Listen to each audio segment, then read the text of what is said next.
boys and girls. Hi everybody. It's National Read a Book Day, and it's Miss Cheryl again with you. I missed you guys, but I was thinking about you. Not only is it National Read a Book Day, it is also a day that we're recognizing the service dogs.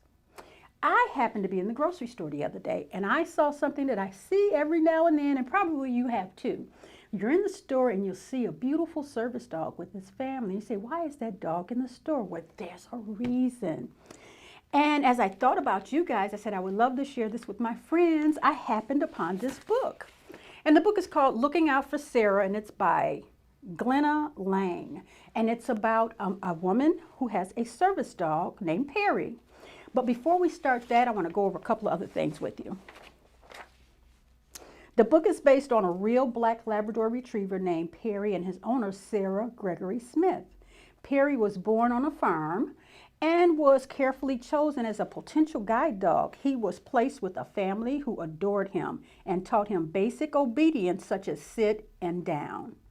When he was 14 months old, because he was an eager learner and had such a pleasing disposition, he left to attend a guide dog school. It was run by Guiding Eyes for the Blind in Yorktown Heights, New York. There he worked hard with his trainer for 6 months he was in school. At the guide dog school, Sarah met Perry for the first time. They spent time getting to know each other, and the trainer taught Sarah the commands that Perry knew. Many people attended Perry's graduation. Can you imagine? The dog had a graduation, including Perry's first family, who were very proud of him. Afterwards, Sarah and Perry went back to Sarah's home in Salem, Massachusetts. Since losing her sight as an adult from a disease called diabetes, Sarah has continued to teach dance and music. Besides being active in her community soup kitchen, where she is a cook, politics, and her church, she also is a square and contra dance caller and performs in folk concerts for adults and children. Often with her musician husband, Bill, Perry always accompanies them. Together, Perry and Sarah enjoy many activities, including swimming, sailing, camping, and they really did walk 300 miles from Boston to New York when Perry was 6 years old. Now, keep in mind that Sarah is blind, and Perry, he is a service dog. He's there to assist her and kind of be her eyes for her. Before I start the story, I want to go over this. I have this up here. We have our support animals. It starts with the service, like the service dog. Then there's the therapy dog and the emotional dog. They're 3 different things. The service dog basically helps people perform a function that is when they're limited by a disability such as Sarah's blindness. So he's there to assist her with that.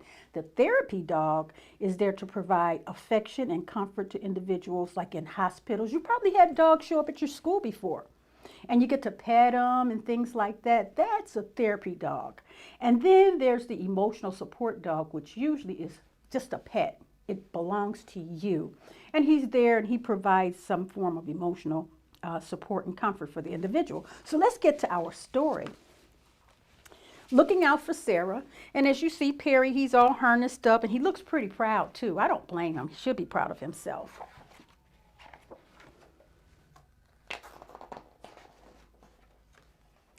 In the early morning light, Perry felt Sarah stirring above him. He raised his sleepy eyelids, looked out from his pillow, and waited eagerly for her feet to touch the floor. She's lying in the bed, and he can hear her stirring around and about to wake up, and he can't wait.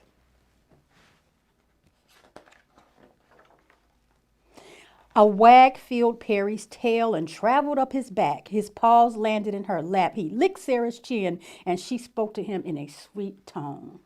Oh, he's saying good morning.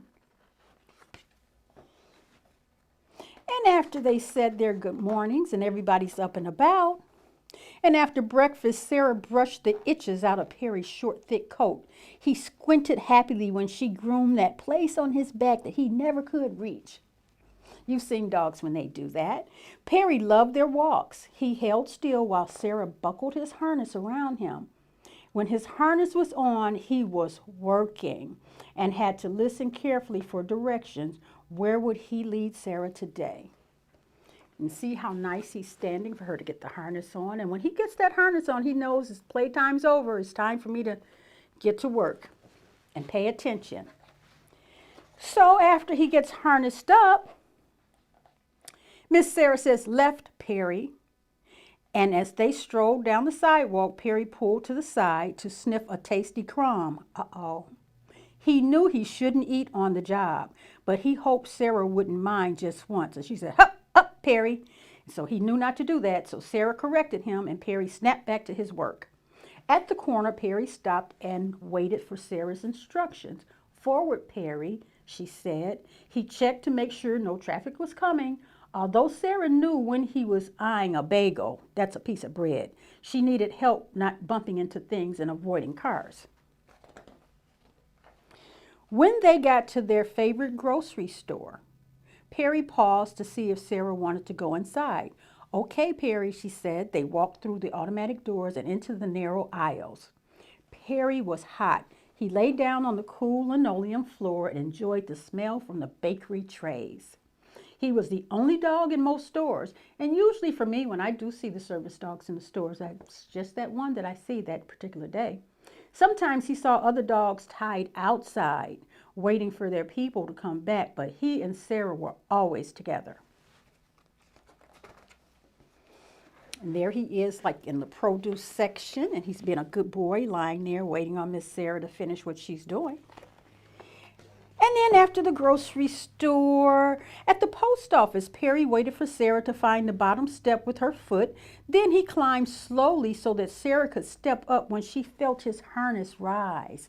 When his harness rose up, she knew she would step up. "Good boy, Perry," she thanked him. His tail wagged gently whenever Sarah praised him. After their errands, they returned to their front gate. Perry looked hopeful for Sarah's okay inside the house. Perry lapped cool water from his bowl. He curled up on the braided rug for a rest before going back to work.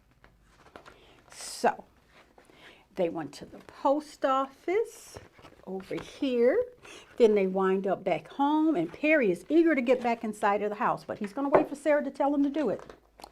So, after that, refreshed from his nap, Perry carefully wove their way through the crowd at the train station and allowed extra room for Sarah's guitar. He saw a crumb but kept on going. Finding a path through the moving people required all his concentration. Perry liked the rocking motion of the train. He tried to get some of himself under the seat so that people wouldn't step on him.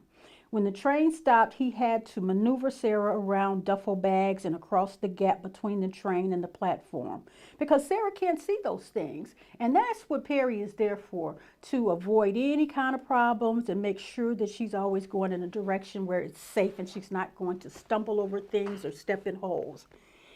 There we go. So, after they had that nice train ride, which he apparently enjoyed, the train, the guitar, the purple sweater, I guess she had on a purple sweater that day, Perry suspected that they were going to one of the schools they often visited.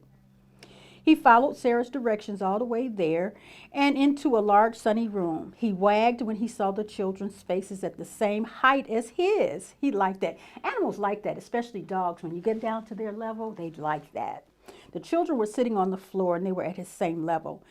And their hands smelled like peanut butter and jelly and tuna fish. He liked that. Perry lay back quietly while Sarah sang and strummed. Soon she had everyone singing and swaying and smiling. She even sang a song about Perry. He pricked up his ears when he heard his name. There she is. And see, right now, he's actually being used as a therapy dog in this situation, letting the other children pet him and soothe the children with his presence. Then, afterwards, Perry guided Sarah to a classroom. The children asked Sarah many questions. She told them that Perry was 7 years old. He was trained at a guide dog school. Yes, she and Perry once walked from Boston to New York to show the world what a guide dog can do for a blind person. It was a great adventure. Sarah passed around photos of their walk and said it was okay to pet Perry now, but when Perry or another guide dog was working, they shouldn't pet or distract them. That's very important. Anytime we see a service dog in the store, or when they're out working and they're with their partner, It's very important that you don't pat them, you don't walk up on them because they are working and they shouldn't be distracted. But to ask permission, that would be great, but never just go in and try to pet them or distract them. Because it's very important for them to stay connected with their owner at all times. And we'll be respectful of that. But when Perry or another guide dog was working, they shouldn't pat or distract him, as it says. Being patted was Perry's favorite part of school. He snuggled against several laps and enjoyed the gentle hand stroking his fur. He slipped into a dreamy sleep. After their school visit, Perry and Sarah joined a friend at a restaurant with wooden booths and soft carpet. Perry's eyes widened when he saw all the crumbs under the table. Dog heaven. He quietly took care of them while glancing up at Sarah. Luckily, she did not notice. The waiter brought him a large bowl of water. Perry always looked forward to his daily play sessions. Now he gets to play. He found a shortcut, a hole in the fence around the park, and carefully led Sarah in. The smell of the tennis ball made his tail swing wildly. Sarah removed his harness. Now, once that harness comes off, he knows it's playtime. And there he is. So he gets to be a dog, too. It's not always work and no play. So he has a good relationship with Sarah. And that's important when you have a service dog, that the two of you get along. And they do take time for you to meet that dog before you adopt him and take him into your family, because they want you to be a good match for each other. And apparently they were. Perry never grew tired of bringing the ball back to Sarah. Each throw was as exciting as the last. He bounded over small bushes and flowers and sped through the grass with his thundering paws. He loved the feel of the wind flapping his ears. But when Sarah called, "Perry, come," his tail dropped, his head sagged, and his run turned into a reluctant walk as he returned for his harness. He panted all the way home. She got him good and tired playing. So now that they're back home after his dinner, Perry lay down near Sarah at the piano bench. The breeze wafted in. Her piano notes filled the air. Her singing tingled his ears. The sounds rang around the mellow. Sometimes the light of the moon or the sound of fire engines could move Perry the same way. An uncontrollable howl rose in his throat. He jumped up and sang one last joyous song with Sarah before heading up to bed.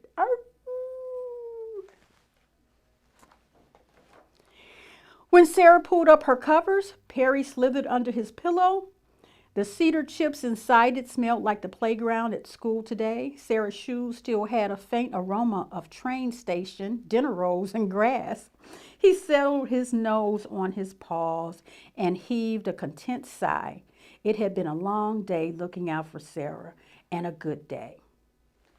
Well, that's pretty much the story. I found it to be interesting. And the things that we should have learned today, what we learned about our service dogs or our support animals, is they come in 3 different categories. We have the service animal, the therapy animal, and the emotional support animal. And they all have a very important job to do.